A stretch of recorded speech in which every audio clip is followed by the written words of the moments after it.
And the other thing that we should be aware of is the existential crisis that has to arise out of a practice of yoga, of Kundalini yoga.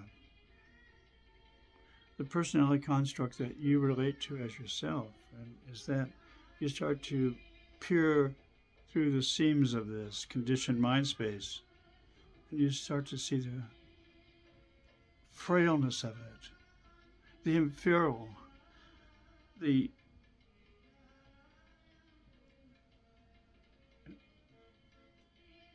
you start to see that, and you realize that all that you think you loved, all the people, all the times are just what? Vibrational memories that you have somewhat access to on a limited basis. You start to peer beyond what the fragility again, how complicated all of this is, how tenuous it is. You're going to come to that existential crisis. And you have to, if you do this right, you have to shrink. This is a construct. You're a construct. You've constructed this mind space to represent yourself. That's understandable, right? You can come to a logical idea of that.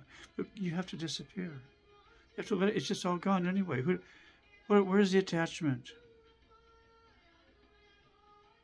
What is it anyway you're attached to? When you start to peer that deeply into the ephemeral, that's the word I was looking for, the ephemeral quality of all this.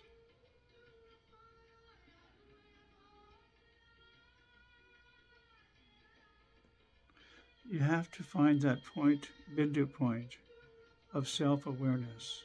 And you have to take the time to explore that deeply within yourself. This is the time between the breaths, between the conscious and subconscious mind. There's no difference now. You have a point of reference in the biological form, and you superimpose that form of reference now. And then you feel it on a biological level. It's not just an imagination now, where imagination is actually moving the body around, and it's becoming real on all levels of your perceptive intelligence. That's the level of immersion that this comes to.